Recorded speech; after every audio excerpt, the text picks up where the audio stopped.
töögruppi. Meie töögrupis on siis mitu ettekannet. Ma alustan Rahandusministeeriumi ettekandega, mis meil kahjuks videosalvestuse puhul tööle ei läinud. Ma siis asendan Merje Mustot selles osas ja räägin siis taastuvenergia rajatiste kavandamise planeerimisest. Just kohaliku omavalitsuse võtmes. Taastuvenergeetika kavandamine toimub siis 3 osas või ütleme võimalusega: üldplaneeringus, kohaliku omavalitsuse eriplaneeringus ja detailplaneeringus. Ja liigi valik siis tuulikuparkide kavandamise puhul see on võimalik kas üldplaneeringuga või kohaliku omavalitsuse eriplaneeringuga. Ja päikeseparkide põhimõtteline lubamine on koostatava üldplaneeringuga. Ja päikeseparkide kavandamine on võimalik ka detailplaneeringuga, kui kohaliku omavalitsusel on olemas otsus, et see on olulise avaliku huviga rajatis. Ja lühidalt ka kaasamisprotsessist nende planeeringute osas, et avaliku kaasamine ja teavitamise põhimõte on sätestatud planeerimisseaduse paragrahvis 9. See on avalik protsess. Selle planeerimisalase tegevuse korraldaja peab avalikkust arusaadavalt teavitama ja piisavalt kaasama. Igaühel on õigus osaleda ja arvamust avaldada ning ka õigus saada tasuta asjakohast teavet. Ja planeerimismenetluse kaasamine on siis ulatuslikum protsess kui haldusmenetlusseaduse paragrahv 46 kohane avatud menetlus. Ja kaasata tuleb sellesse protsessi isikud, kelle õigusi võib planeering puudutada, kes on avaldanud soovi olla kaasatud ja võib kaasata siis isikuid, kelle huve planeering võib puudutada. Ja teavitama peab siis massiteabevahendite kaudu. Ja siis teavitamine käib siis kas valla- või linnalehes või linnaosadega linnade puhul ka linnaosalehes, maakonnalehes või üleriigilise levikuga ajalehes, mille kohalik omavalitsusüksus on määranud valla või linna ametlike teadete avaldamise kohaks. Kaasamine, osalemine ja koosloome planeerimisel on koolituse näol toodud selle lingi kaudu siin. Samuti on ka kodulehel üleval planeerimise kodulehel üleval meelespea ja ka selle lühiversioon, et soovitame tutvuda sellega. Ja minu poolt siis aitäh. Nüüd on sinu mõte.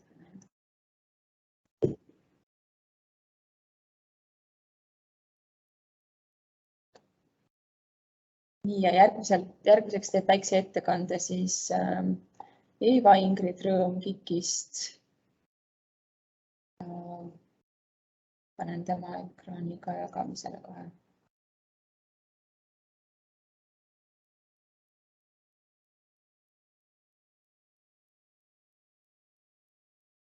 Palun, issand see valele tõstan.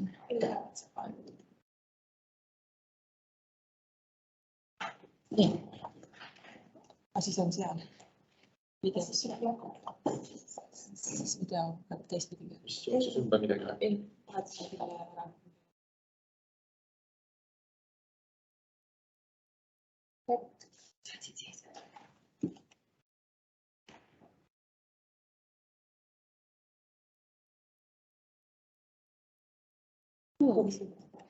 Tere, mina olen Eva-Ingrid ja tegelikult teen ma siis Merin Rehemaa eest seda loengut, kes praegu on väikse lapsega kodus ja räägin siis sellisest käsiraamatust nagu kohaliku omavalitsuste tuule- ja päikeseenergia käsiraamat.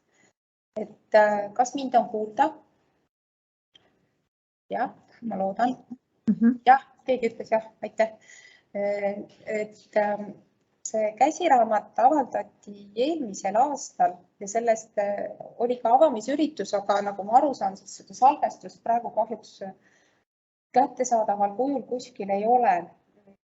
Aga iseenesest on see väga selline hea, põhjalik, ülevaatlik käsiraamat nii energiaprojektide rajajatele kui ka siis kohaliku omavalitsuste töötajatele ja ametnikele, kes peavad siis neid energiarajatisi menetlema. Et kokku 107 lehekülge, aga ma ütleksin, et see on, ei ole nii pikk, kui tundub selles mõttes, et seal on väga palju ilusaid skeeme ja jooniseid ja tabeleid, mis on lihtsalt nagu abiks infomaterjalidena. ja lõpus on väga suurepärased lisamaterjalid ka veel. Ja käsitletud on siis kõiki erinevaid energiarajatisi, eri suurusega tuule- ja päikeseparke, nii siis neid mikrotootmisjaamu kui ka siis maismaal ja tuuleparkide korral ka meretuuleparkide alaseid vajalikkuseid ja nõudeid. Ja nagu ma juba ütlesin, et on olemas ka menetleva selle kohaliku omavalitsuse töötaja vaade siin olemas ja tegemist on projekti elukaarest lähtuva käsiraamatuga alates siis ideest või vajaduse tekkimisest kuni siis projekti kasutuse võtmiseni. Täielikult on kaetud kogu see protsess. Ma tahaksin saada teilt tagasisidet, kas keegi on seda käsiraamatut juba kasutanud, et te võite tõsta käe või siis chatti kirjutada näiteks jah praegusel hetkel, et ma kahjuks ise ei näe seda vastust, aga pärast me saame seda siis vaadata, et kui keegi juba teab sellest käsiraamatust midagi, siis see on ka juba hea tagasiside. Ja selle käsiraamatu väljatöötamisel siis küsiti intervjuudena nii energiarajatiste rakendajatelt kui siis ka omavalitsuse töötajatelt seda, mida nad selle käsiraamatut ootavad ja mida nad tahavad sisaldaks ja selle põhjal siis ehitati see käsiraamat üles. Tehti väga palju intervjuusid. Ja siia ma olen Merlin Rehemaa pildi ka ettekandele sisse jätnud, et siis kui ta seda ise tegi, aga põhimõte on siis selles, et esimesed 3 peatükki annavad ülevaate tehnoloogiatest, mida siin ei ole, aga millega tuleks nüüd tulevikus arvestada, on see, et lisaks tuule-päikeseparkidele hakkab järjest rohkem tulevikus sinna juurde lisanduma ka salvestuslahendusi. Nii akude näol, kui ilmselt tulevikus suurrajatiste puhul, eriti tuuleparkide puhul räägitakse ikkagi ka vesiniksalvestusest. Et seda lihtsalt siin tehnoloogiliselt käsitletud veel ei ole, aga sellega võiks nagu arvestada, et see tulevikus nii saab olema. 4.–5. peatükk annavad siis eeskätt arendajale ülevaate protsessi elukaarest ja 6.–9. peatükk on siis läbiviidavatest menetlustest ja väljatatavatest lubadest ja soovitustest menetlevatele ametnikele. Vabandust. Ja ma olen siin toonud sellise lühikese ülevaate siis praegusest taastuvenergeetika seisust parimast teadmisest 2020 andmete põhjal Eestis, et nagu te näete siin vasakul üleval nurgas on näha, et taastuvenergeetikast üle poole siiski moodustab veel biomassist toodetav elekter, aga tuul on kohe-kohe kannul ja päikest lisandub aasta-aastalt juurde. Et päikesepaneelide juurde kasv viimase aastast 2019 kuni 2020 oli üle poole ja need olid võrguliitumised, et siia ei ole loetud isiklikuks tarbeks ehitatud rajatisi ja toodang ka suurenes üle poole. Aga samas, kui me vaatame nüüd seda, et kui meil võimsuse poolest on siin tuuleenergiat oli 320 ja päikseenergiat 262 megavatti, siis nagu näha, siis tootlikkus tuuleparkidel tegelikult on umbes 7 korda suurem kui päikseparkidel peaaegu sama võimsuse juures. Mis tähendab, et tegelikult meie laiuskraadil tuulikute kasutamine energia tootmiseks on oluliselt efektiivsem. Miks neid päikseparke siis nii palju rajatakse? Põhjused on sellised lihtsad, et esiteks päikeseparkide puhul ei tule üldiselt keskkonnamõju strateegilist hindamist teha, millest tulenevalt kogu see paberimajandus on oluliselt lihtsam ja ka ajakulu ja kindlus, et sa saad selle asja tehtud, on suurem, sest keskkonnamõju strateegilise hindamise puhul sul lõplikku tõde ei selgu enne, kui sul see hinnang on käes, et kas sa üldse võid rajada või mitte.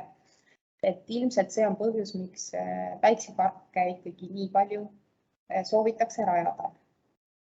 Alginvesteering päiksepargi puhul on vist ka ikkagi veidi mõistlikum või väiksem, kuigi tootlus tuleb ka oluliselt väiksem. Ja siis on räägitud selles raamatus kohalikust kasust, kohaliku kasu mudelist ja vastava instrumendi seaduseelnõu väljatöötamisest.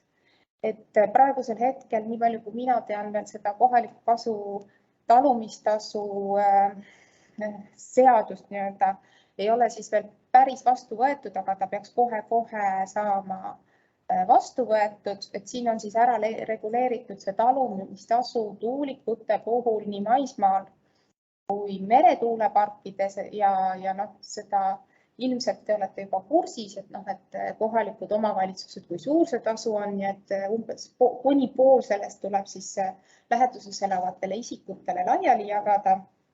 Maismaa tuuleparkide puhul ning meretuuleparkide puhul tuleb siis arvestada nende inimestega, näiteks traalpüüdjatega, kes kaotavad tulus selle tõttu, et need meretuuleparke rajatakse. Et nüüd päikesepaneelide puhul talumistasu otseselt ette nähtud ei ole praegusel hetkel, aga loomulikult on kohalikul omavalitsusel võimalik ise kehtestada täiendavaid reegleid läbipaistvuse huvides, kuidas nende territooriumil võiks vastavad protsessid käia.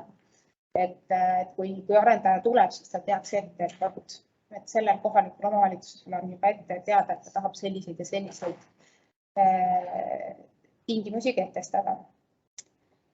Ja siis ongi peatükk erinevatest tehnoloogiatest, siin ma pikalt ei peatu.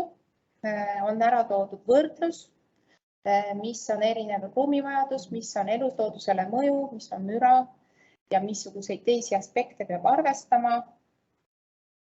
On toodud arendusprojekti elukaar, see on ka rohkem nagu arendajale infoks, et mismoodi kogu see menetlusprotsess käib. Selline skeem. Ja lisaks on toodud tabel näiteks ka sellest, et kui pikalt võtab aega erineva menetluse läbiviimine, olenevalt sellest, missuguseid protsesse seal on vaja läbi viia. Et selline info see on siis peamiselt arendajale, aga ma arvan, et kohalikul omavalitsusel on ka hea seda teada selleks, et selles osas nõu anda, et kui pikalt see arendus üldse võib aega võtta.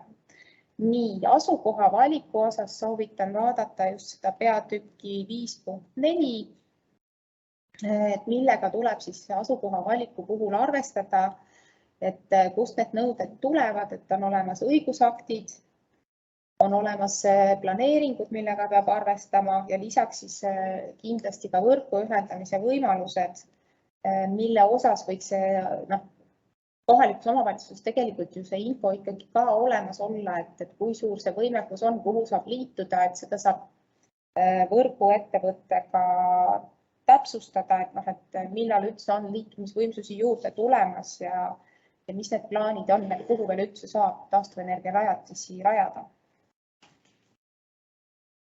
Lisaks on siin kindlad tingimused ja piirangud, millega peab arvestama riigikaitselised, et need kindlasti kehtivad üle 150 meetri kõrguste tuulikutele ja madalamate tuulikute korral iga kord peab Kaitseministeeriumiga täpsustama. Päiksepaneelide kohta otseselt selliseid piiranguid veel ei ole, aga mingisugune jutt oli õhus, et võimalik, et teatud piirkondades tulevad teatud piirangud ka väga suurtele päiksepaneelide aladele, just seal jällegi seoses radarite töövõimekusega. Ja kui nüüd rääkida loodusobjektidest, siis väga rangelt kaitstavad loodusobjektid on välistav tingimus ja ülejäänute korral siis sõltub ja on kaalutluspruun. Ja lisaks selle tingimuste piirangute kohta on raamatu lõpus siis ka lisatabel, et millised objektid seavad piiranguid, et see on väga hea põhjalik tabel. Siin on toodud näide Kose valla üldplaneeringus kehtestatud tingimustest, et lisaks siis nendele riiklikele tingimustele võib loomulikult iga omavalitsus üldplaneeringus kehtestada ka oma valla eripäradest tulenevalt ja kogukonnaga läbi räägitud tingimused, mida siis oleks hea järgida. Ja arvestades siis muidugi selle tehnoloogia eripära, et mis selle tuuliku puhul on oluline ja mis selle päikesepaneelide korral on oluline. Ja minu meelest päris hea näide. Ja planeeringutest tulenevate tingimuste puhul on siis oluline arvestada erinevate planeeringu tasemetega, eks ole, seda teate te kindlasti paremini kui mina, et mis planeering, missuguse planeeringuga peab kooskõlas olema, et üldplaneering on see kõige tähtsam, siis on maakonnaplaneering ja siis detailplaneering. Ja seda tuleb siis silmas pidada detailplaneeringute koostamisel põhimõtteliselt. Ja detailplaneeringute puhul on siin räägitud nii planeeringu menetlusest, asjakohasest mõjude hindamisest kui ka keskkonnamõju strateegilisest hindamisest. Ja väga ilusad skeemid on kõigi asjadega kaasas. Ühesõnaga, siin on ära toodud nii tuulikute kui tuuleparkide kui päikeseelektrijaamade puhul, et millal on vaja keskkonnamõju strateegilist hindamist, millal ta on kohustuslik ja millal ta ei ole kohustuslik ja millal tuleb anda eelhinnang. Seda siin võib ka siis detailidega täpsemalt tutvuda. Ja asjakohaste mõjude hindamine on vajalik ka siis, kui toimub keskkonnamõju strateegiline hindamine, sest et keskkonnamõju strateegiline hindamine ei kata ära kogu sama skaalat kui asjakohase mõju hindamine. Sellega peab ka arvestama. Ja projekteerimistingimuste puhul on siin räägitud, missugused need tingimused on paragrahv 26 ja paragrahv 27 puhul ehitusseadustikus ja millal on kindlasti vajadus kaasata või teha seda siis avatud menetlusena. Et kindlasti siis, kui on detailplaneering olemas, siis peab olema avatud menetlus. Ja järgmine peatükk 8 on siis pühendatud vajalikele lubadele, ehitusteatis ja ehitusluba, et mis on vajalik, et siin on välja toodud tabelis, et mis on siis, kui on mikrotootmisjaamad või kohalikud paigaldised, mis siis on, et kas siis on vaja kindlasti ehitusluba, et üldiselt ei ole.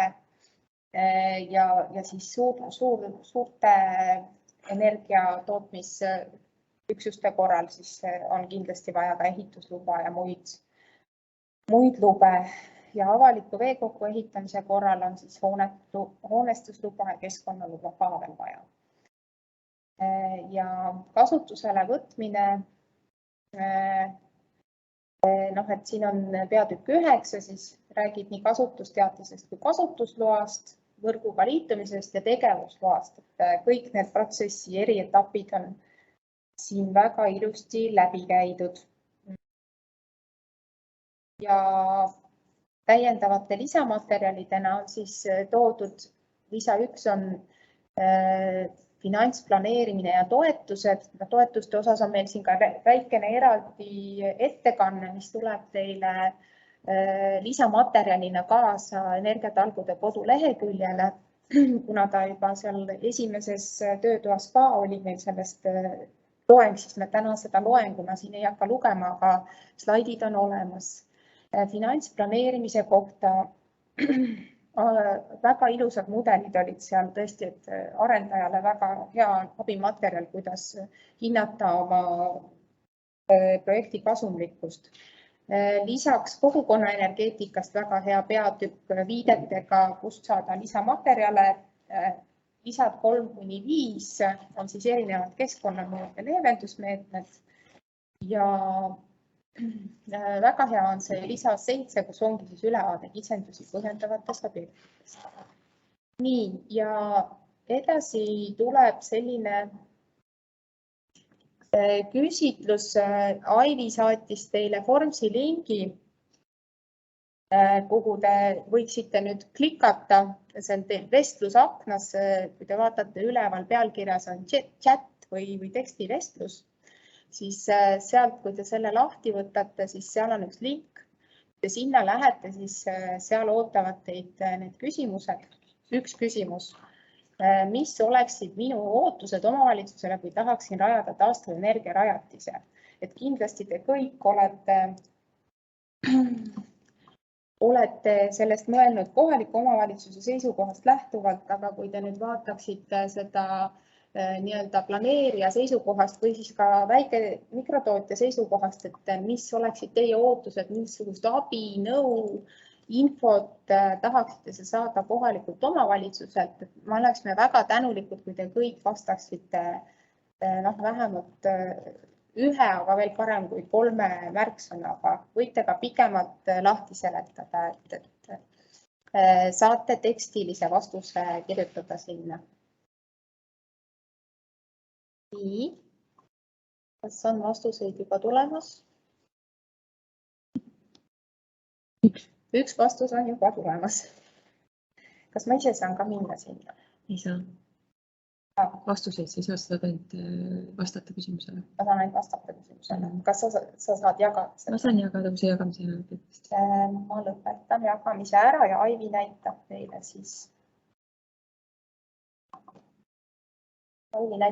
siis formi tulemusi.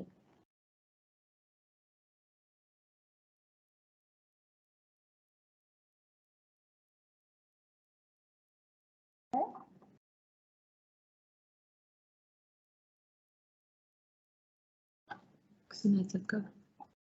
Ikka ei, kas ta ei jaga siis seda? Saan siit panna. Ta ei jaga seda, ta ei jaga mitte. Nii, nüüd ta peaks jagama. Jah, nüüd on.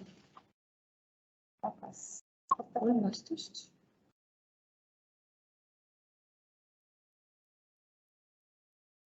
Selle paralleels.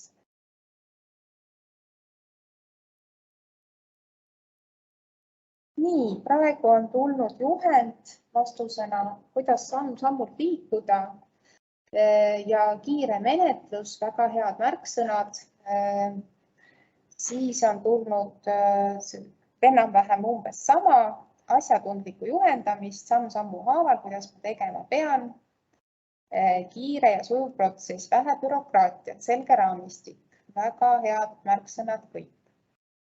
Et kui teil on samad mõtted, võite need ikkagi sinna kirja panna, et me loeme ka nii-öelda hääled kokku, et kui üks ja sama asi saab rohkem hääli, siis see on ka hea tagasiside. Teine küsimus.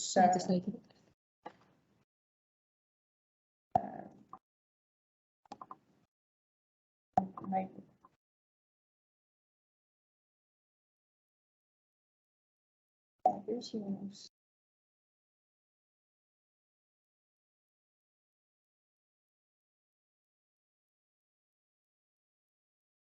See on õige see.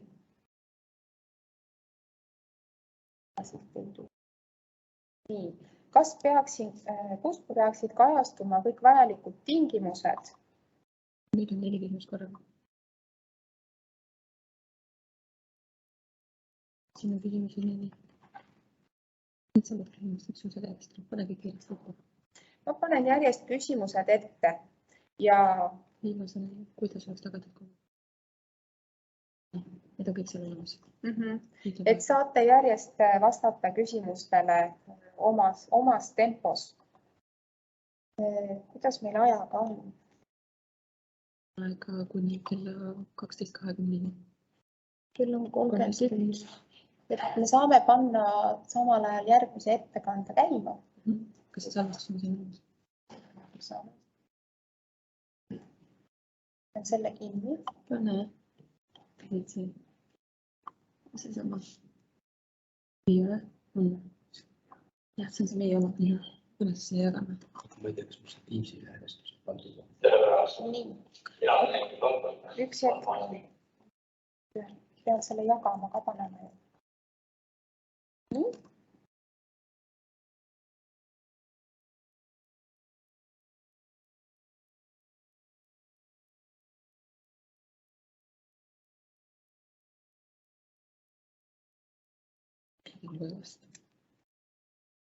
Aga miks ta ei jaga?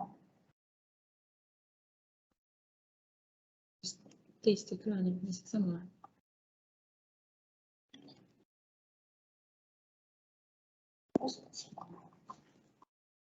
see on siin all.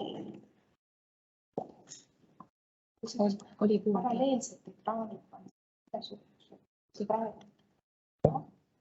Aga ta ei jagamist. Minu näitised jagab. Ma olen siin sees. Siis on hästi, siis pane käib. Vabandust. Punane raam ümber. Video. See on kinni. Tere päevast. Mina olen Eestis Valgvõrd, on maastikuarhitekti planeerija. Kes siis räägib maastikuarhitekti vaatest maastikuarhitektiga. Olen üle 20 aastat tegutsenud selle tööga ja ka selle taastuvenergeetikaga näitasin praktikat. Tuuleparkidega toome kogemus. Samuti on siis praegu meil 10 planeeringut koostamisel, koostöös omavalitsustega päris palju selliseid mõttevahetuste käigus päris palju näituma. Võib-olla kõik maastikuarhitekti tegevusest, millega maastikuarhitekti tegeleb. Üks asi, millega tegelevad väärtused. Kui hakata väärtusi jagama, on visuaalsed väärtused. Mida me näeme? Kõige rohkem meie ümber. Maastiku mõõtkava, linnast loosaste mõõtkava, ma nimetan neid siis visuaalseteks väärtusteks. Mentaalsed väärtused. Mida kõikidele meeltaimune, ütleme, paneme seda nägemismeele eraldi, aga nägemisega seotud tegelikult esteetilisus, mis on selle visuaaliga.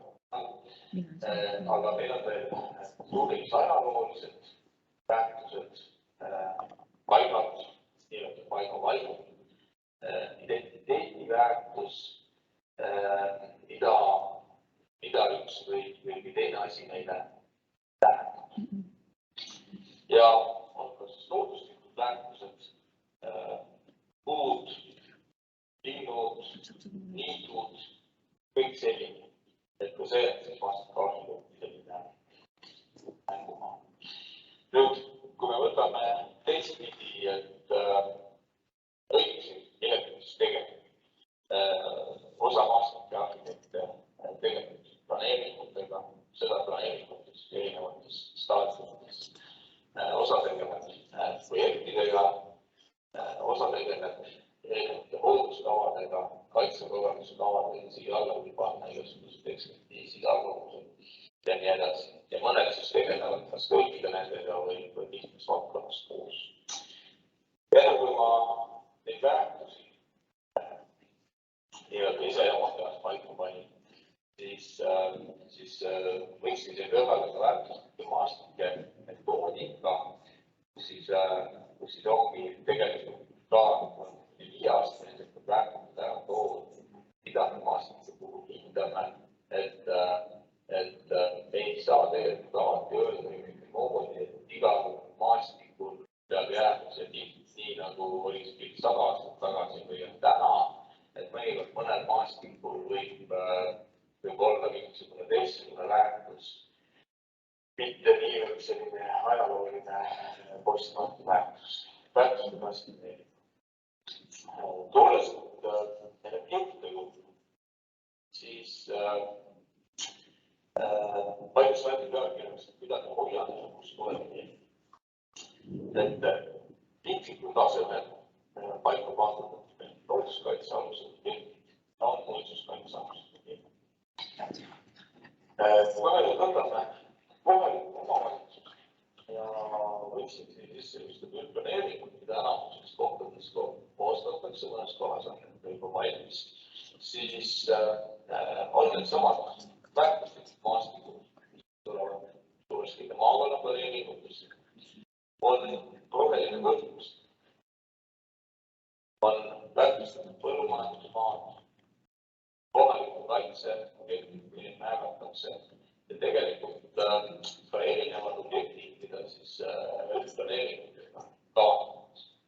kõigil nendel on siis võivad olla omad tingimused, mida tohib ehitada, mida ei tohi ehitada, kasutustingimused ja nii edasi. Avalikud alad, et üldplaneeringutega määratakse kohalikud teed, tihti matkaraja, puhkealad, rohealad. Need on ka sellised, mis määratakse ära sellised olulised kohad. Ja nüüd hüppan hoopis teise valdkonda, et seesama energia saamine, selle jaoks tegid kolleegid endast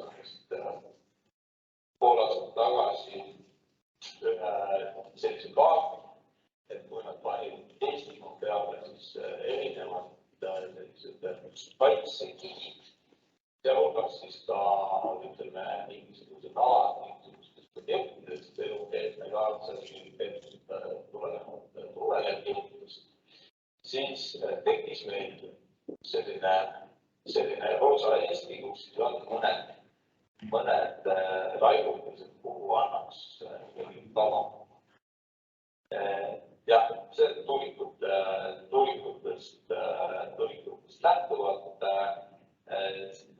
Siin võiks tegelikult võib-olla mõned kihid veel juurde panna, neid alasid jääks veel vähemaks. Aga ühesõnaga alati, kui me midagi soovime kaitsta, siis tuleks leida see tasakaal, et kus me siis kaitseme ja kus kohas me siis võime seda energiat toota.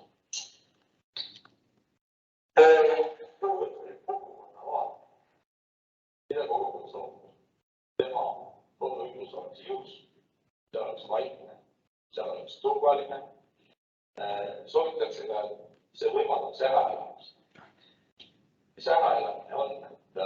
Et tegelikult on siis sageli kogukondades isikuid, kes soovivad ka energiat arendada. Mõnikord nad ei soovi seda kõva eest välja öelda, aga tulnud siin hiljem pärast koosolekut eelistanud öelda, et kuulge, et mina oleksin küll sellest huvitav. Teine asi selle äraelamise all, ma mõtlesin, oli see, et inimesed tahavad ise kas või oma tarbeks panna väikest rakki. Ja nüüd, kui selgub, et meil on kuskil keelatud sellised väga võimsad nõuded, siis see ei pruugi väga lihtsasti olla tegema, et tegelikult võiks saada seda lihtsalt. Et selles suhtes äraelamis võimaldab, et see peaks olema erinevate rakursside võetud. Et mis kogukond teeb? Oluline maastiku muutus. See oluline maastiku muutus, see on jällegi selline, et see on väga erinev. Mõnda inimest ei häiri üldse, kui tuleb tuulik, tuleb päikesepark, siis tuleb mingisugune muu tootmisobjektist. Mõne jaoks on see maastiku pilt, mis on aastakümneid olnud, mida ta kogu oma elu kaasas või mõni vanematult olev pilt, kus see maastiku vaade selline, kui sinna maastiku peal midagi pannakse, siis see muutus on väga võimas ja vastuvõetud. Oluline on ka suurus, et kas pannakse 30 meetrit plats täis päikesepaneele ja ütleksin, et see ei ole selline oluline maastiku muutus. Mõne jaoks seda on. Põhjendab see, et pannakse 2 kilomeetrit ja see on hoopis tehniline. Ühesõnaga see häirivuse selline levenemine, et mis tasemel tavaliselt kedagi häirib, see on väga erinev.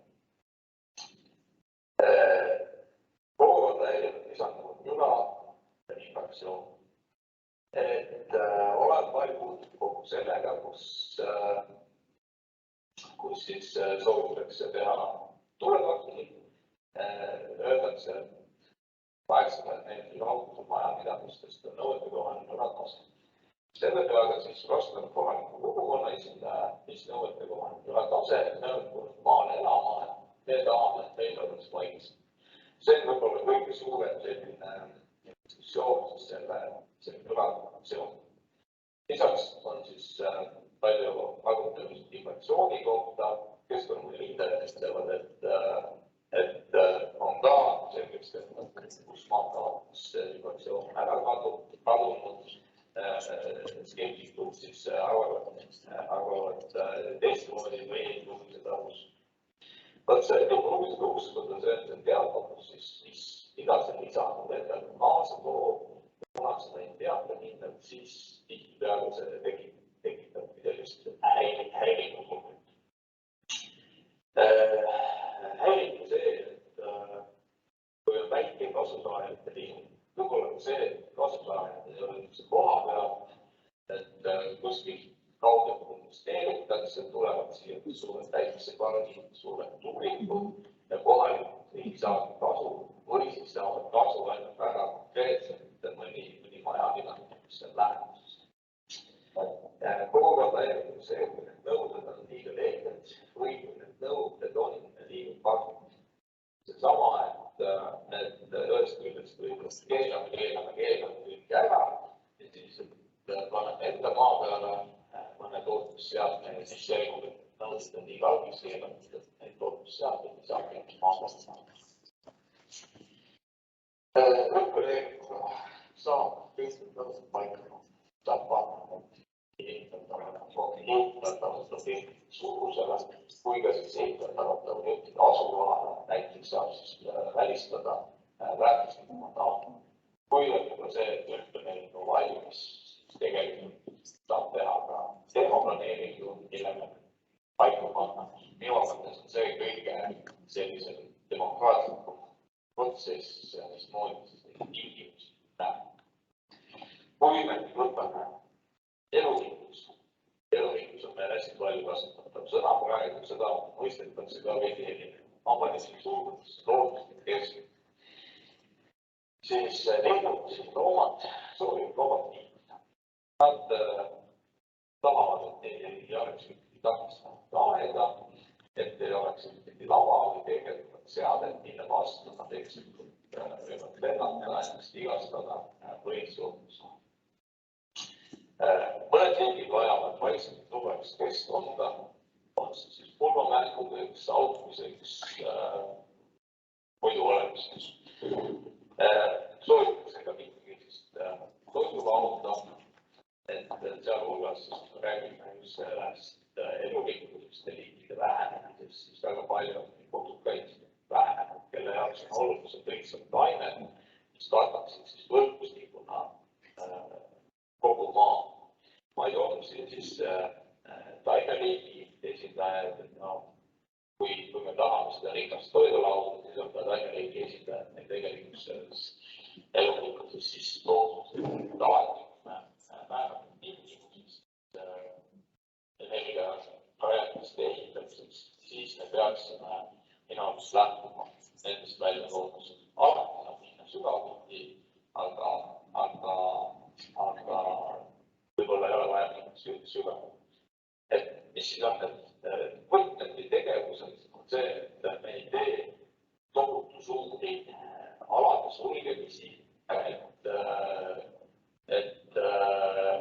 ei ole see, et meil ongi see 3x3 kilomeetrit, paneme mingisuguse ala, mis on sulgemise all, peame silmas ka siis seda, et me võime jätta siin piiri panemata, nagu mingid loomad jäävad sinna päikesepaneelide alla kinni, siis see ei vigastavad ennast, et see ei ole ka lahendus, see on tegelikult piir.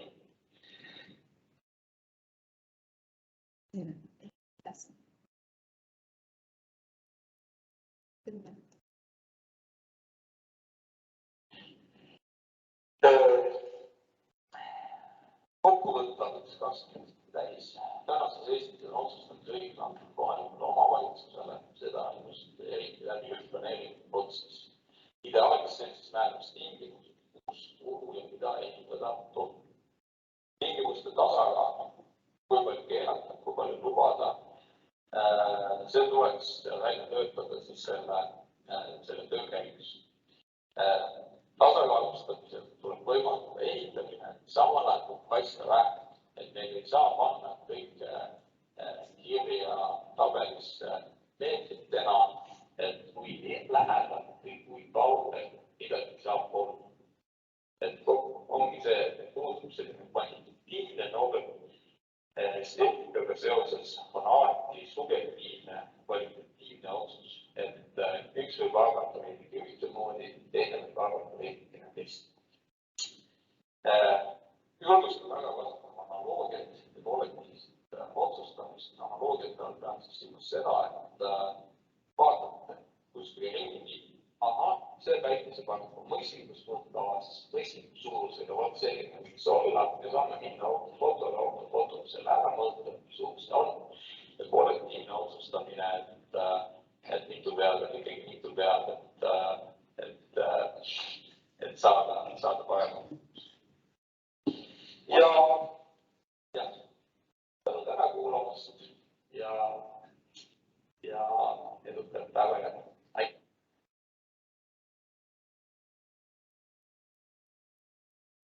Nii, Aitäh. jah. Järgmisena Ma jagan korraks seda ekraani, mis te vastustele nii-öelda vastasite. Nii, meil oli 3 vastust. Et kas omavalitsus peaks olema keegi, kes oskab mind nõustada? Ja vastus on, et planeeringualases dokumentatsioonis jah ja tehnoloogilistes küsimustes ei. Ja keegi peaks suutma detailselt nõustada, aga ei ole ilmtingimata vajalik, et igas KOV-is. Ja kindlasti. Teine küsimus, kas omavalitsuses peaks vastava teema kohta olema veebileht või infoleht, kuhu kõik vajalik info ja abimaterjalid on koondatud? Et pigem jah, et võib olla ka ühine, kui tingimused on samad ning info peaks olema KOV-i veebilehel eraldi valdkonnal. Eraldi veebileht võib tekitada sellepärast segadust, et elanikud peavad teadma, et see asi üldse olemas on. Kuidas ja kas peaks tingimused kajastama üldplaneeringus? Üldplaneeringus peab olema selgelt ära defineeritud, kuhu ja mis tingimustel on võimalik rajada või detailsemas eriplaneeringus siis ja üldised raamid peavad olema KOV-i üldplaneeringus toodud, näiteks tuulepargi alad, päikesepargi suurused, mis mahust alates tuleb teha detailplaneering ja kus ja nii edasi. Ja kas soovituslike alade kaart peaks kusagil väljas olema, et kõigil on ühehäälselt vastatud jah. Ja kuidas oleks tagatud kogukonna teavitamine ja kaasamine ning arendaja teavitamine vastavast teavituskohustusest. Teavituseks peab olema sisse töötatud kindlad kommunikatsioonikanalid, mida kohalikud inimesed teavad ja usaldavad.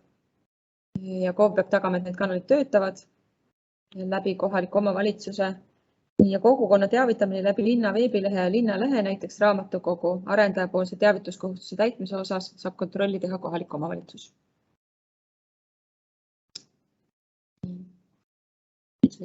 Oma ettekanne.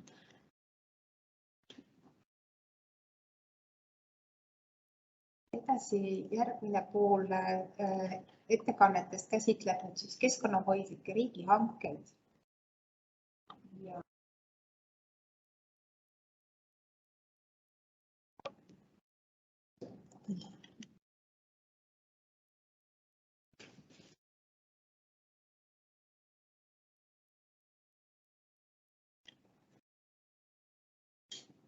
Aga ta jagab seda ekraanist. Kas on näha täisekraan või on näha ettekande viis praegu? Praegu ei jaga midagi. Minul ei jaga midagi. Ei jaga midagi.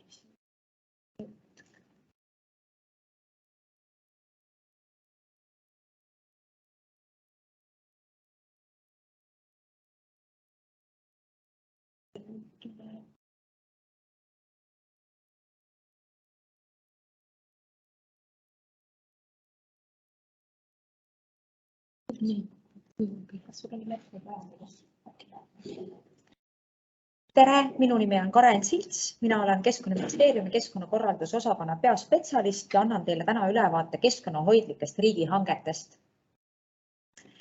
Mis see keskkonnahoidlik riigihange on? Et tegemist on täiesti tavapärase riigihankega, mille käigus hangitav toode või teenus on keskkonnahoidlik ning võimalikult väikese keskkonnamõjuga. Majanduslikud hüved on see, et me anname stiimuli ettevõtetele, et nad uuendaksid oma tootmist, ajakohastaksid seda ressursi tõhusamaks.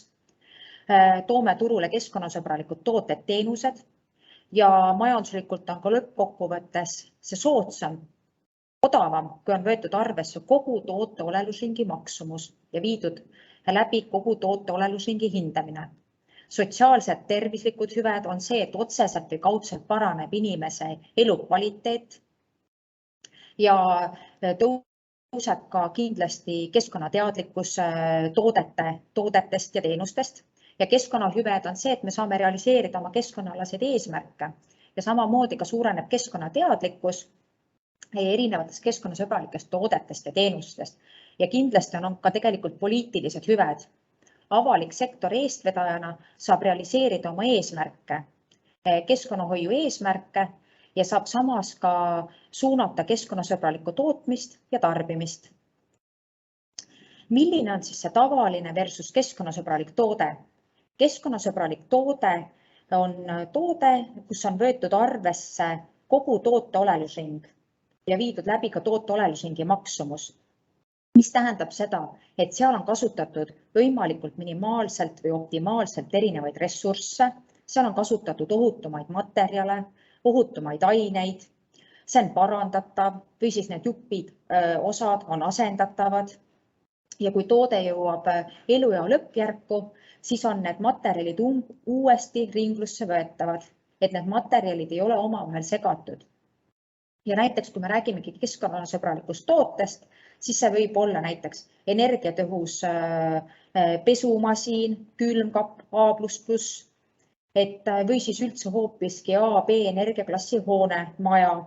Et algul me maksame selle keskkonnasõbraliku toote või teenuse puhul siis rohkem, aga selle kasutamise faasis, nii-öelda eluea lõppfaasis, jäätmete faasis, seal on kokkuhoid on meeletult suur ja see on kokkuvõttes meile soodsam kui tavapärane toode.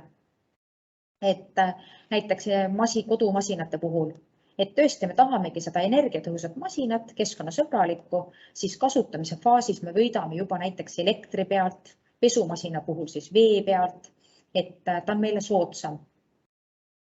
Et kuhu me oleme siis keskkonnahoidlike riigihangetega Eesti maastikul jõudnud, et valitsussektori kulutused ehitustöödele, asjadele ja teenustele moodustavad suure osa Euroopa tarbimisest, koguni 14% Euroopa Liidu sisemajanduse koguproduktist. Varasematel aastatel siin 2018, 2019 on olnud see kuskil 10-12% juures, aga alates 2020. aastast siis on suunatud läbi hangete seda majandust elavdatud. Ja siis on riigihanked moodustavad riigieelarvest 32%. Ja 2020. aastalgi viidi läbi siis üle 8000 hanke maksumusega 3,7 miljardit. Ja kuna hanked riigieelarvest moodustavad 32%, siis see on praktiliselt 1/3 kogu riigieelarvest. See tähendabki seda, avalik sektor saab olla ise eelkäija, ise suunata, kuidas seda raha otstarbekalt kasutatakse. Keskkonnahoidlikud riigihanked moodustavad kogu hangetest 4,5% ja 2021. aastal oli see 5,5%. Et siin on mul välja toodud tabel, et alates 2015. aastast kuni siis tänaseni, et 2021. aasta riigihanke registri andmed tulevad siis selle aasta lõpuks, et seda käib nii-öelda tagantjärele aasta lõikes. Statistika koondamine. Aga siin on näha, et kui varasemalt 2015. aastast tehti üle 10 000 hanke, siis on järsku näha nivoo langust 2018. aastal. Aga seal muudeti riigihanke seaduse lihthanke piirmäära, mil siis tehti neid hankeid vähem, läks registrisse arvele. Samamoodi ka see mõjutus andis tunda keskkonnahoidlike hangete poolt. Ja samamoodi, kui me võtame siit 2015, 16, 17 keskkonnahoidlikud riigihanke protsendid arvesse, siis ei ole see statistika täpne, sellepärast, et ise sai kirjutada selle keskkonnahoidliku vastavustingimuse. Et need ei olnud ette söödetud ja siis igaüks tegi ise selle linnukese, et tegelikult see keskkonnahoidlik tingimus võis olla näiteks ainult küsiti keskkonnajuhtimissüsteemi. Aga 2000 tänavu aasta siis 1.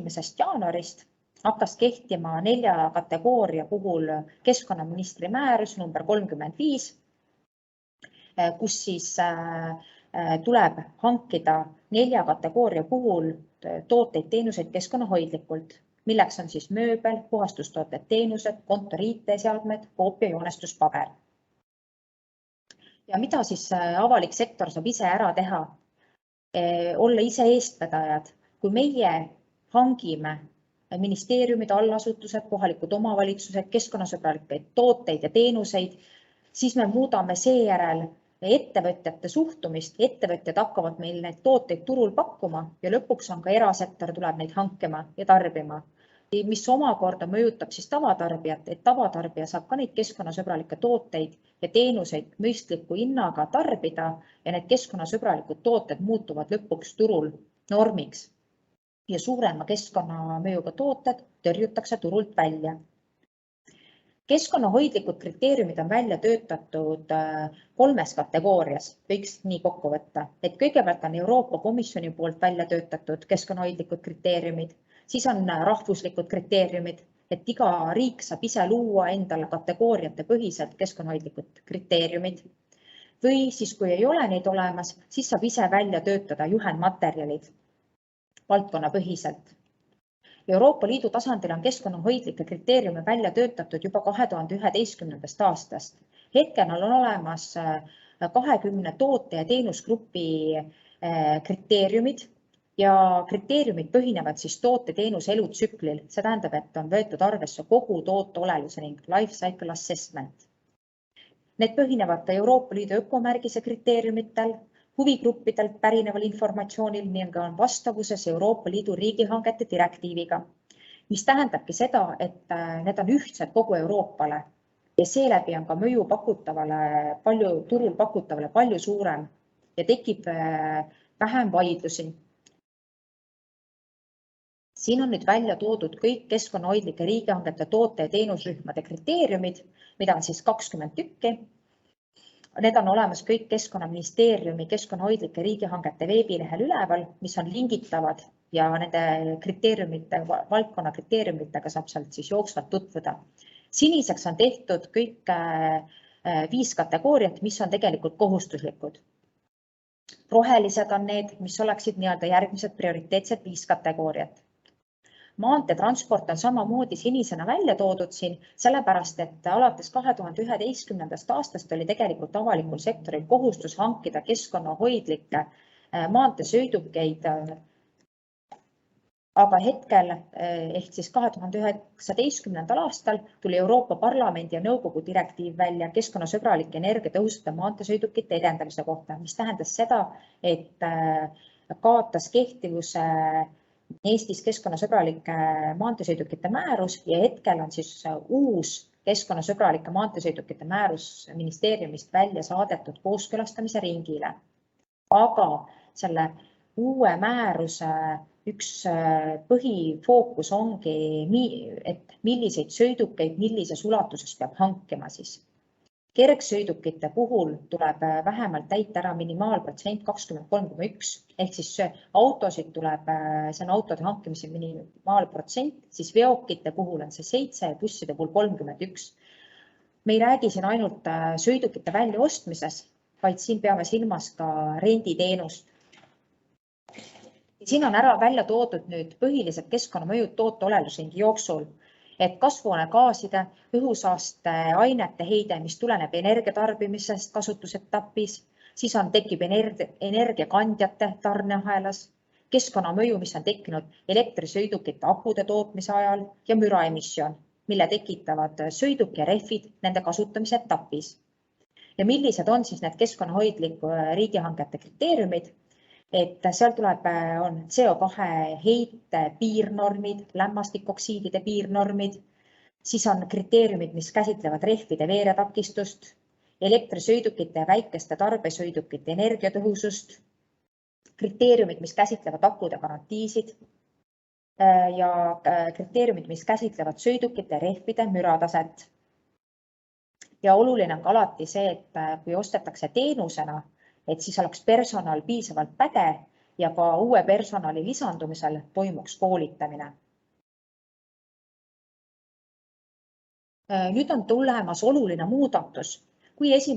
jaanuarist jõustus 4 kategooria kohustuslik määrus, et avalik sektor, sealhulgas ka kohalikud omavalitsused peavad hankima mööblit, puhastustooteid, teenuseid, kontori IT-seadmeid, koopia joonestuspaberit alates 60 000 hangete puhul, siis 1.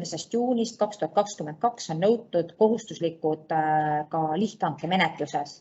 See tähendab seda, et kõik hanked, mis nüüd 4 kategooria raames on plaanis teha alates 1. juunist ja need lähevad juba alates 30 000, on vaja kasutada keskkonnahoidlikke kriteeriume. Ja nüüd ma räägiksingi natuke esimese tüübi ökomärgisest, et hankejuristil kindlasti ongi kõige olulisem keerulise kontrollikohustuse lahendamine. Aga keerulise kontrollikohustuse lahendab ära dokumendinõue, mis paneb sisulise tõendamiskohustuse pakkuja õlgadele. Et enamik keskkonnahoidlikke kriteeriume, mis küsitakse, siis nende vastavustingimuseks ongi esimest tüüpi ökomärgis ehk Euroopa Liidu lilleke või siis samaväärne, mis vastab ISO 14024 standardile. ISO 14024 on siis tegelikult kõige rangem keskkonnamärgis, mida siis ettevõtja saab ise taodelda oma tootele või teenusele ja seda sertifikaati siis saab taodelda pädeva asutuse poolt. Ja toode või siis teenus peab vastama täpselt Euroopa Liidu ökomärgise konkreetsetele kriteeriumitele. Nüüd on siin tehtud mul väljavõtted e-riigihangete registrist, et kuidas siit otsida keskkonnahoidlikke riigihankeid või mis seal üldse peab tegema, et neid keskkonnahoidlikke riigihangete kriteeriumi üles leida. Et registrisse sisse minnes tuleb valida otsingust hanke lisaandmed, sealt tuleb võtta kasutusele on keskkonnahoidlikud aspektid, vajutada jah ja otsi hankeid. Siis saab valida sealt perioodi, millisel perioodil te soovite neid keskkonnahoidlikke hankeid otsida, siis eilse seisuga ma sain 266 keskkonnahoidlikku riigihanget. Ja millised on need kriteeriumid, mida siis seal linnutada saab? Hetkel on olemas põhikriteeriumid, valikkriteeriumid ehk lisakriteeriumid ja siis saab ise kirjutada vastavustingimusi. Et siin on mul lihtsalt näidisena võetud Rail Baltic tegi mööblihanget, et hangivad mööblit ja siis nemad ongi kasutanud kohe näidistingimusi, ja on need ära linnutanud. Aga saab ise kirjutada need vastavustingimused lahtrisse, aga see tähendab seda, et siis tuleb panna sinna lahtrisse ka linnuke, et hiljem, kui me tahame teha registrist väljavõtet, siis teie hange on ka seal nii-öelda otsingumootoris olemas. Ja milline siis üldse selle hankejuristi töölaud võikski olla ennem, kui ta hakkab hanget koostama, et ta peaks kõigepealt oma hanget üles ehitades mõtlema, et kui ta tellib selle toote või teenuse, et siis esimene eesmärk oleks vältida jäätmeid. Või siis teine asi, kui tema tellib endale mööblit, et siis need mööbli detailid, kas siis lauajalad, või siis näiteks see lauaplaat, et kui see saab kahjustada, et see oleks parandatav või lauajalg oleks näiteks asendatav või IT-seadmete puhul samamoodi, et need detailid oleks vahetatav, need varuosad oleksid saadavad ja need oleksid kergesti ligipääsetavad. Ja kui see toode lõpuks jõuab oma elu ja nii-öelda lõppu, et siis oleks võimalik rakendada ringlusse võttu, mis tähendab seda, et need materjalid ei oleks omavahel segatud, need oleks kergesti eraldatav, et näiteks puidusa saad eraldi ümber töödelda, plastiku saad eraldi ümber töödelda ja metalli saad eraldi ümber töödelda. Et need ei läheks kuskil ladestamisele, et me võtame need ressursid uuesti ringlusesse. Ja kui on kategooriad, et tahan teha hanget, aga selle jaoks ei ole välja töötatud keskkonnahoidlikke kriteeriume, et mida ma siis teen? Siis tuleb määratleda suurimad keskkonnamõjud, keskenduda just nende kriteeriumite koostamisele, mõjude vähendamisele. Ambitsioonid peavad kindlasti olema realistlikud, et ei saa küsida turult toodet või teenust, mida ei ole võimalik realiseerida. Ja alati on ka oluline, et konkurents ei piira, et jääks konkurents ja oleks nii-öelda eelarve mõistlik ja otstarbekas kasutamine. Kindlasti rakendada sobivat esimest tüüpi ökomärgise kriteeriumite olemasolul neid kriteeriume ja alati olen ka soovitanud pidada pakkujatega tehnilist dialoogi. hakkate tegema hanget, aga ei tea üldse, mis see turu olukord ja hinnad on, millised tooted turul on, siis kutsudagi lihtsalt nad laua taha ja rääkida, et ma plaanin sellist hanget ja sooviksin kasutada näiteks keskkonnahoidlikke või üldse mingeid muid kriteeriume, kas see oleks üldse reaalne, kas teil on selliseid tooteid pakkuda.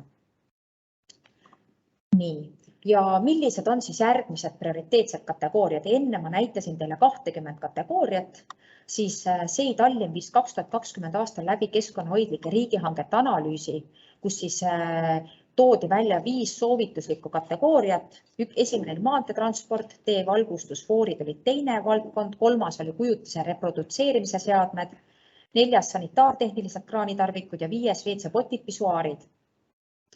Kui me läheme 2 aastat edasi, oleme läinud, siis tegelikult on vajaduspõhiselt hinnates ja arvestades seda, et 32% moodustavad avaliku sektori riigihanked kogu riigieelarvest ja me tahame reaalselt hoida keskkonda ja majandada rahaga mõistlikumalt, siis need kategooriad peaksid olema sellised, millel on hästi suur mõju keskkonnale ja majandusele.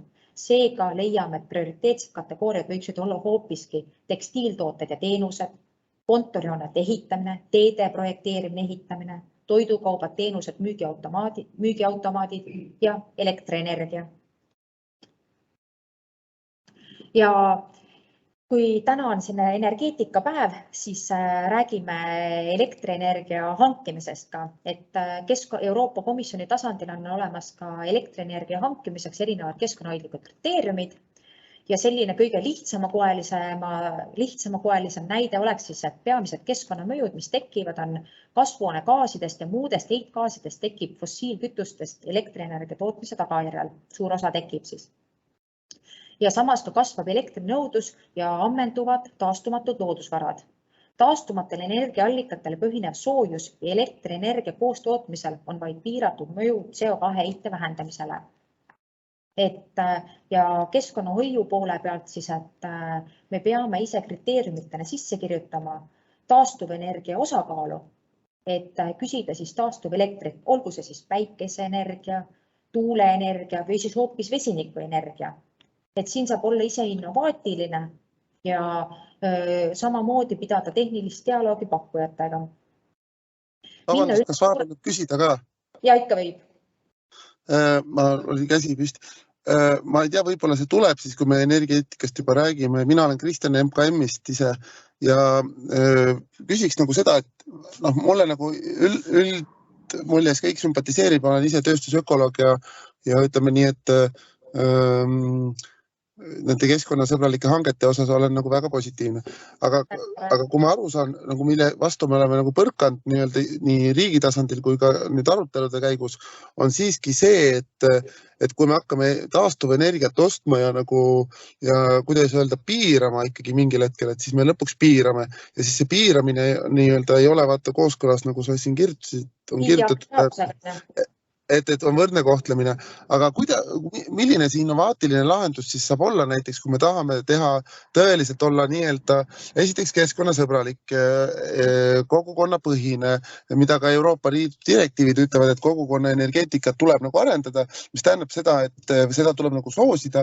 Ja nüüd me mõtlemegi selle peale, et meil on siin, ütleme, ise elan Elvas, on ju, et Elvas on siin mingi piirkond, arendatakse uut elamurajooni ja siis sinna jääb mingisugune selline ala, kuhu võiks täiesti sobib nii ökoloogilistel kaalutlustel, igal juhul sobib sinna mingisugune, ma ei tea, 100 kilovatine päiksepargi süsteem või kas või tuulik, mida iganes, see on lihtsalt näide.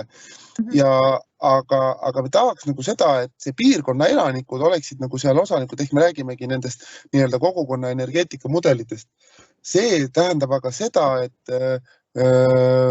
me ju ei taha sinna näiteks suuri korporatsioone, kellel on väga lihtne mingisugust hinda või sellist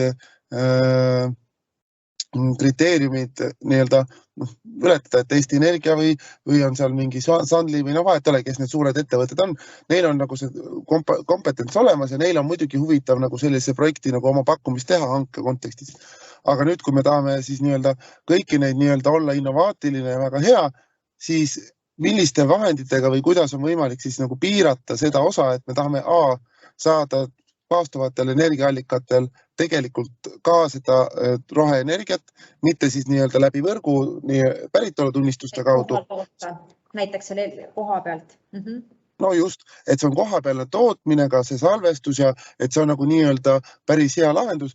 Ja lisaks see, et kui see jääb nagu natuke üle ikkagi suvel seda energiat, siis müüa ja võrku ja sellest tuleb ka nagu energiavaesuse vähendamiseks ja nii-öelda kogu piirkonna elanikudel on nagu see kasu järjest suurem, ehk nad on selle kogukonna energeetikaprojekti osanikud ise.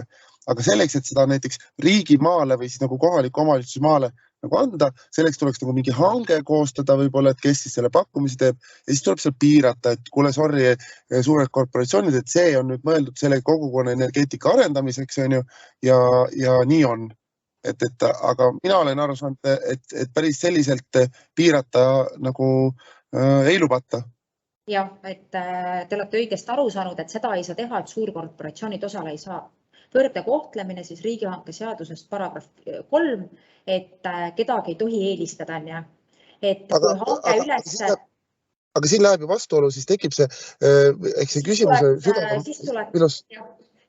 sügavam filosoofia ongi, siin see küsimus tekibki sellest, et kui nagu need direktiivid ja suunised on nagu nii-öelda kõik ütlevad, viivad nagu kliimaneutraalsuse ja kogukonna põhisusele ja nii-öelda siukse pigem nagu terviklikus vaates jätkusuutlikkusele suunab kogu see roheleppe ja kogu need seatud eesmärgid, siis nagu kuskil tulevad nagu mingisugused nagu sätted, mis nii-öelda ütlevad, et kuule, sorry, aga mõte on hea, aga sa ei saa seda teha. Et siis minu küsimus on, et kuidas me protseduuriliselt, no mina ise esindan riiki praegu MKM-i on ju, siin on COVID on ju ja kuidas me sellises kontekstis saame seda dialoogi üldse alustada, et meil on nagu ilusad sõnad siin kõik, et me võime kehtestada nagu ehk piirata keskkonnahoiu kontekstis neid asju, aga vaat nüüd nii-öelda lõpuni sellega nagu päris minna ei saa. Et mis see lahendus siis nagu on? Et üks asi on sinna kaasata ka sisse siis nagu need sotsiaalsed väärtused, aga nüüd ongi, kuidas see sotsiaalne kriteerium sinna sisse ehitada. Teine asi on, kui te räägite, nüüd toome näite siis, nagu te ütlesite, Elva kogukond on ja, et siis me oleme kasutanud ka näiteks toit ja toiduteenuse puhul just seda kilometraaži teemat on ja, et see kohalik kogukond, kes selle elektripargi siin üles paneb, et seal ongi erinevad need, et ei tohi võimalikult, siis peab kogukonna liikmed peavad ise aitama seda üles ehitada ju. Et näiteks kas siis tööjõu puhul on ja... Ma tulen kaasa, ma küsin, kas ma saan õigesti aru. Ehk siis kas see lahendus mõnes mõttes oleks selle hanke puhul see, et öeldakse, et siin tuleb teha see, aga näiteks see pakkuja peab tagama, kuna mingid mudelid on KOV-il võib-olla olemas või me energeetika inimesed saavad seda pakkuda, et kui meil on päikseinvesteeringu park on umbes 100 ühikut, sealt lõpuks hakkab mingisugune 3 ühikut tulema mingit raha, et siis nii-öelda saab hanke tingimustes määrata selle sotsiaalse parameetri ära, et tuleb nii-öelda, kes selle hankes osaleb, peab tagama siis näiteks sellele kohalikule kogukonnale nii-öelda siis vastavalt väga odava energia, seda saab ette öelda ka, et ala vähemalt, ma ei tea, ütleme siis 45 eurot megavatt-tundi, 50 on ju, pluss aastane tootlusest mingisugune protsent peab siis nii-öelda nende kohalike elanike vahel nagu jagamisele minema. Et kas selline nagu määratlus aitaks seda asja edasi minna, see tekitab olukorra, kus võib-olla suurkorporatsioonid, kui nad ei taha nagu seda, siis nad ei osale seal ja kui nad näevad, et nad tahavad ikkagi panustada, siis on nagu win-win süsteem, et sul ongi suurkorporatsioon muudkui ehitab neid asju, aga kohalik kogukond tegelikult ka saab nagu kasu. Ja, et tegelikult see ongi õige tähelepanek on ja, et nii on võimalik, sest me ei saa öelda seda, et suurkorporatsioon ei tule pakkumusse osalema on ja, aga see, kui te panete juba selle sotsiaalne oma kogukonna eesmärgid, mis te saate saavutada, Elva kogukond on ja tarbimine nii palju, hinnavahemik on selline, tarve on selline on ja, et siis nendel on parameetrid ette antud ja kõik pakkujad on nende parameetritega tutvunud. Ja siis ei ole seal mingit seda vaidlustusmomenti ei teki ja läbi niimoodi neid sotsiaalseid kriteeriume sinna kirjutada on see võimalik teostada. Aga ma küsin korra lihtsalt teiste, kuna ma ise esindan riiki, kas ma äkki KOV-i esindajad saavad korra korra tagasi anda, kas selline mõte, et selliseid asju kehtestada, kas see tundub teile, et ta lendab, et seda võiks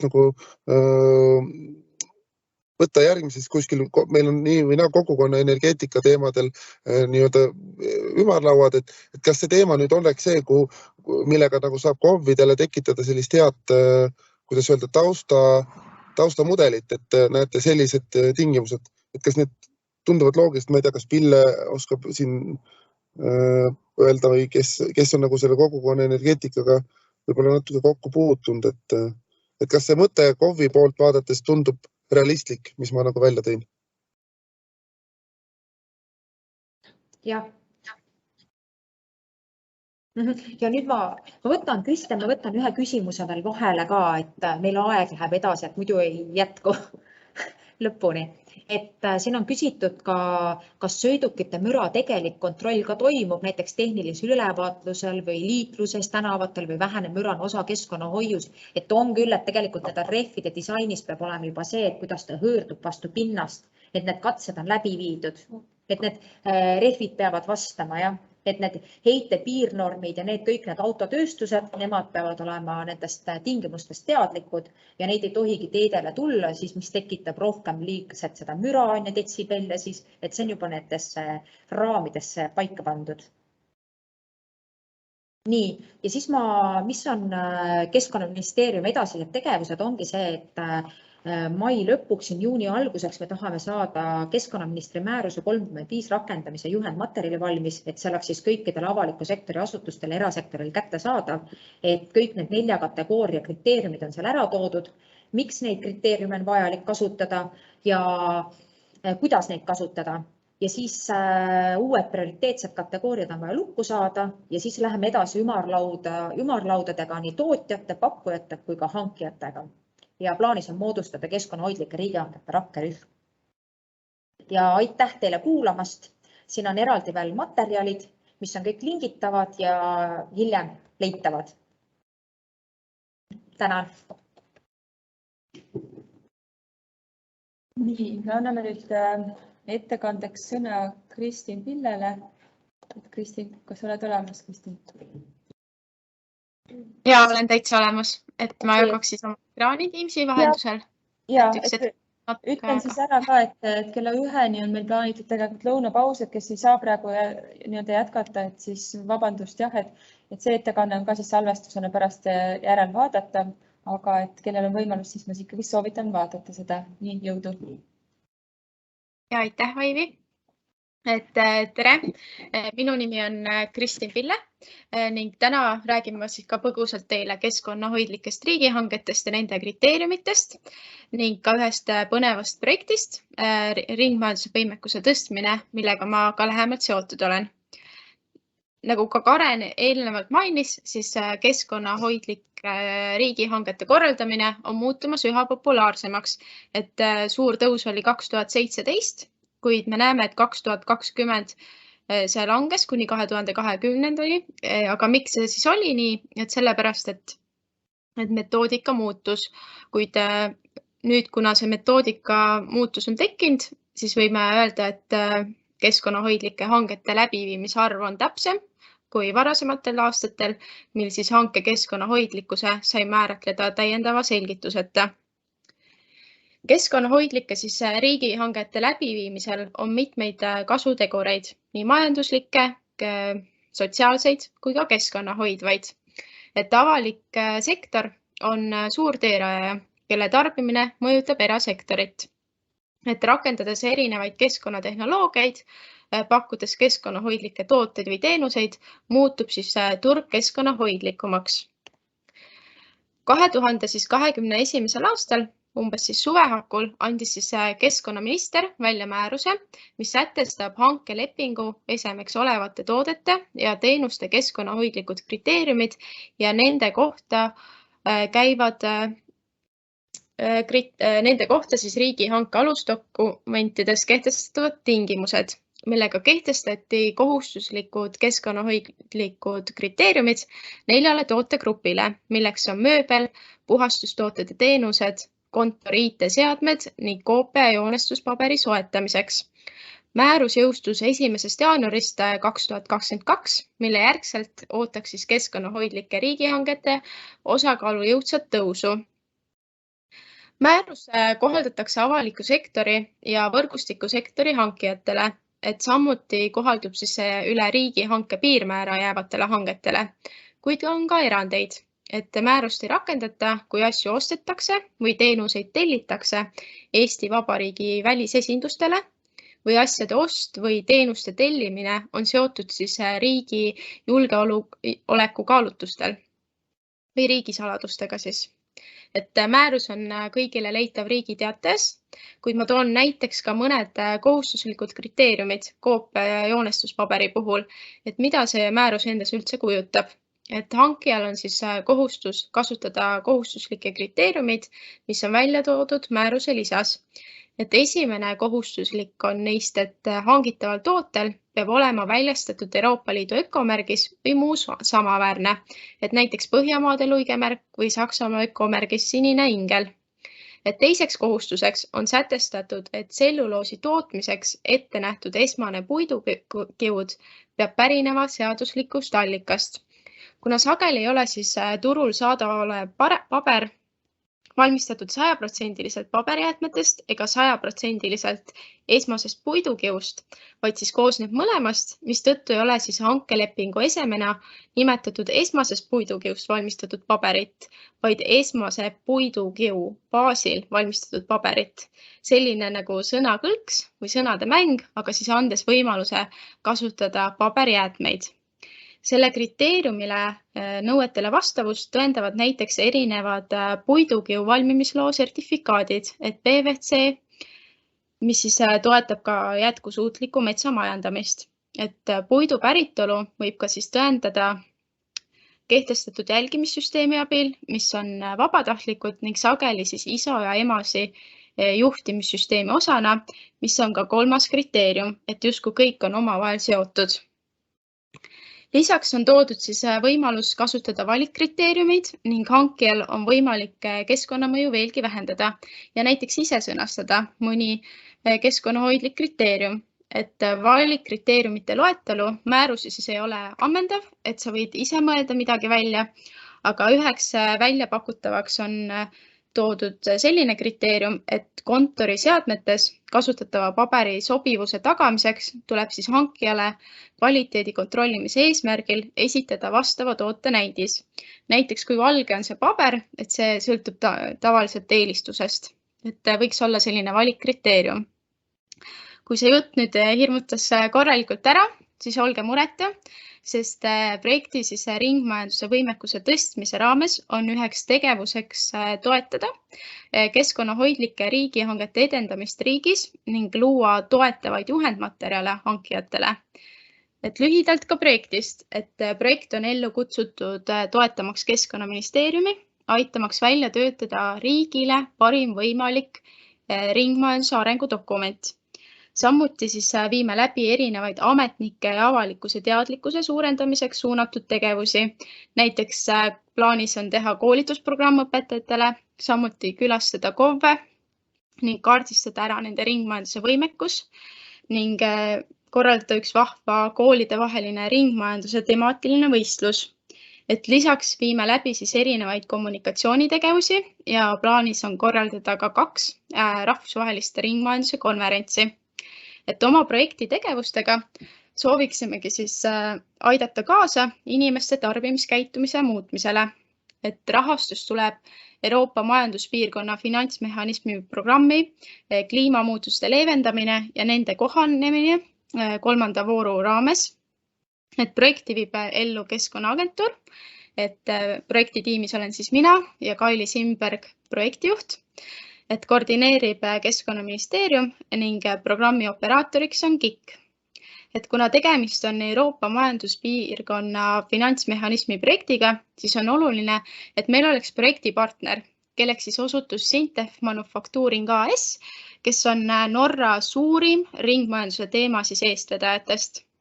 et projekt kestab kuni 2023. aasta lõpuni ning täpsemalt saab sellest lugeda keskkonnaportaali kodulehelt keskkonnaportaal.ee.